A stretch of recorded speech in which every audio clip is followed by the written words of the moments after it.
of their own. Okay, so and before I continue, all right, so this what I wanted to talk about real quick. This is from the book Africans and Native Americans by Jack Forbes. All right, this is page 25, and it says, I'm just getting to the point. It says, thus the veil of evil descended upon the Caribbean, and many long years of rape and genocide commenced. As Todorov stated, world population is approximately 400 million, of whom 80 million inhabit the Americas. By the middle of the 16th century, out of these 80 million, there remain 10. If the word genocide has ever been applied to a situation with some accuracy, this is here the case. But the tens of millions of Americans who disappeared after 1492 did not all die in the Holocaust afflicted within the Americas. Many thousands were sent to Europe and Africa, where their descendants still live. Okay, and later on in the book, he says they went to Seville and were classified as Negroes. Okay, so I might do a video later on this. If any brother want something like that to get more understanding of 10 tribes, because a lot of misinformation in regards to the 10 tribes have been going around. Even and I'm a believer in the 12 tribes chart, but I mean, I'm not even gonna lie that some of the things in the chart has to be revised, especially on who's who in on the tribe or on the chart, because a lot of people don't know that a lot of native, they weren't staying in a particular spot, they were moving or placed in certain areas. Okay, so that's something that would have to be looked at later, by all Israel. But for the most part, the chart is on point. But there's some aspects of it that need to be switched up. But as you can see, that a lot of the natives were sent to Europe and to Africa. Okay, so the slavery is both going both ways. All right, so that's what I wanted off that. But as far as I brought that out in regards to the Tainos, okay. So since that came up with the Native Americans or indigenous, and the reason I say because when the term Native American or Native, I'm Salakia for kind of going off, but anyone could really be a native to America. Anyone that's born here, that even the white man, okay. But the real term would be Aborigine, even though indigenous is also kind of like a native, but the term would be Aborigine. All right, that's would be the term. But when you look up the word in the eight, which I brought that out in the Webster's dictionary in regards to Israeli not being there. But when you looked at the word American in the the 1892 Webster dictionary, it says it's Aboriginal of America, which is the original, the all right, or the copper color races. All right, so but moving forward, in 1503, it says, or actually, I didn't even finish that part. Slaves who ran away were called cimarrones by Spaniards. Cimarrones was the origin of the English word maroon. Okay, so and that's what they were calling, which I've been trying to do some more research on the term maroon, which it's not necessarily, they equate it with like runaway slaves, but I believe the term was used prior. But I might bring that out as an extra, lesson or something like that. But yeah. But it says in 1503, a new governor arrived at Hispaniola, Fray Nicolas de Ovado. On on arrival, Ovado asked the Spanish crown to prohibit the sending of more black slaves to Hispaniola. The governor, a religious man, believed that black slaves were rebellious, vicious, and ungrateful. They looked for every opportunity to escape uh, corrupted Tainos by teaching them bad habits, and once they escaped, it was not easy to capture them. Okay, as Alvedo requested, the shipping of slaves to Hispaniola stopped, but slaves constantly escaped, and the Taino population was being decimated, leaving Hispaniola without enough people to, that was the point I wanted to get though. All right, so let's continue on. All right, so I forgot if y'all want the source. I forgot where I got it from, but I was reading it, and I got this point out, which I really which is pretty much going into the same stuff that I brought out earlier, but just a little bit more information. All right, so it says the Spanish. I believe in regards to Jamaica. I forgot, but it says the Spanish began importing black slaves shortly after King Ferdinand authorized the governor of Hispaniola island encompassing present day Haiti and Dominican Republic. Okay, so there goes the Dominican Republic, and again, everything that was around the time of Ferdinand is regards to the expulsion of the Jews of Spain. Okay, so which I further proved in the Morano video and the first Ladino video. Okay, so it says governor of Hispaniola to import Christian blacks, Ladinos, from Spain in 1501. The first black slaves brought to Jamaica did not come directly from Africa, okay, were uh, were either Africans or the descendants of Africans who had been enslaved for a time in Spain. Okay, so we already know, like I said, you're going to keep saying African, African, African, but we already know what's good.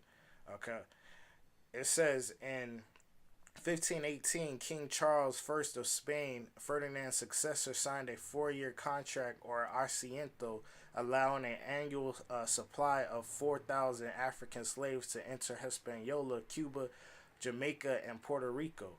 Okay, slaves then came directly from Africa by 1611.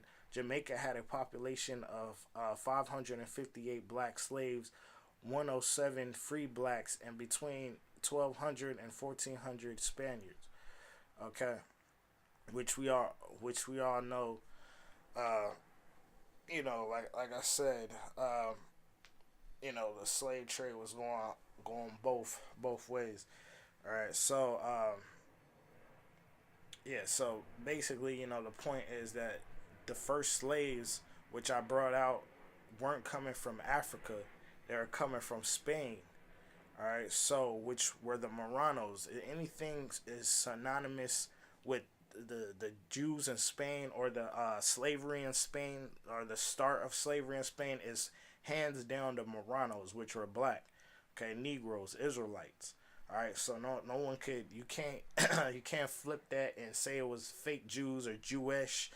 Okay, so and this is my this is me talking to those that, oh, you don't like Israelites, or it's a cult, or you know what I'm saying, you trying to say we're not the Israelites, and so on and so forth. Okay. So I mean, like I said, I've been cutting this whole Deuteronomy 28 verse 68, and I'm gonna continue to.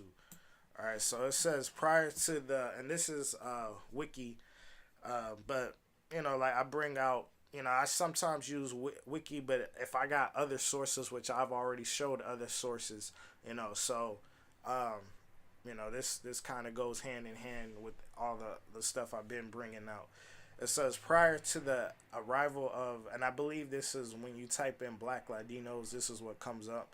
It says prior to the arrival of Columbus to the Americas, there were black people, or Moorish Moors, there has been a long history of Moors, Africans in Europe and the Iberian Peninsula, okay, who either lived as freemen from time immemorial, were brought through the Arab slave trade or the Castellan.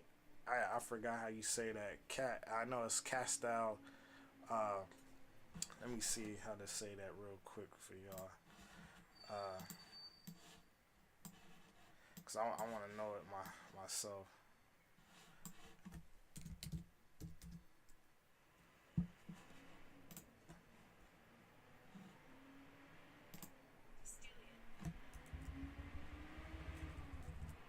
Castilian. Castilian.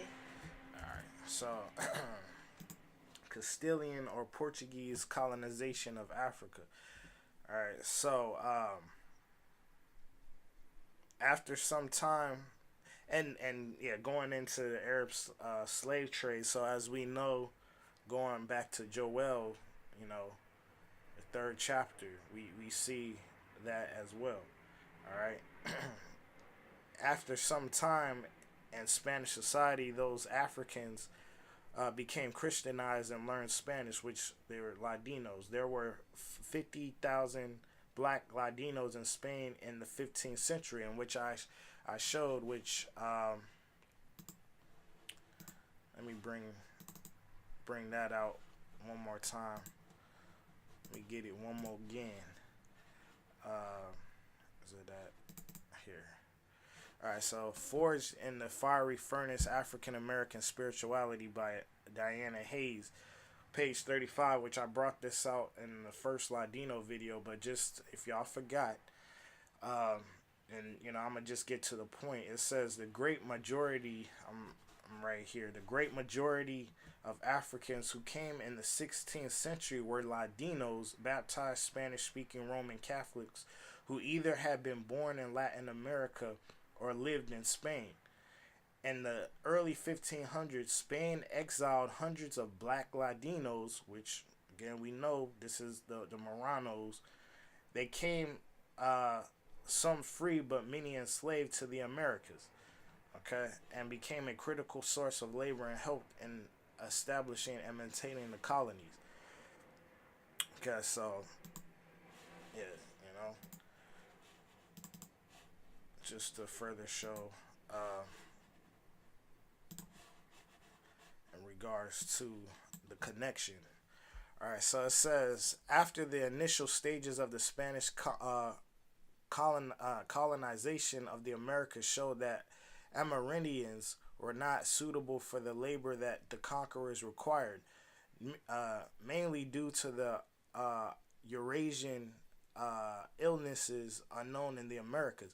And that's mainly what it was. It wasn't that the Negroes were stronger, because again they were all Negroes. All right, so which, you know, I'm not saying that all the natives, all Israelites, but were Negroes in that aspect. But my thing with the 10 tribes is that a lot of Negroes were, which, and a lot of us that might claim we're from Africa or the slave trade, were actually here with 10 tribes, you know. But that's just, you know, my understanding, you know. But as far as what really happened with the Americas, it wasn't necessarily, it was mainly due to, like, you know, the illnesses and things like that. Not that they was weak and all of that kind of stuff, as they, you know, a lot of times they bring up. But it was saying, but it's saying that Nicholas de Ovado, which we read about, decided to bring slaves from Spain between 1502 and 1518.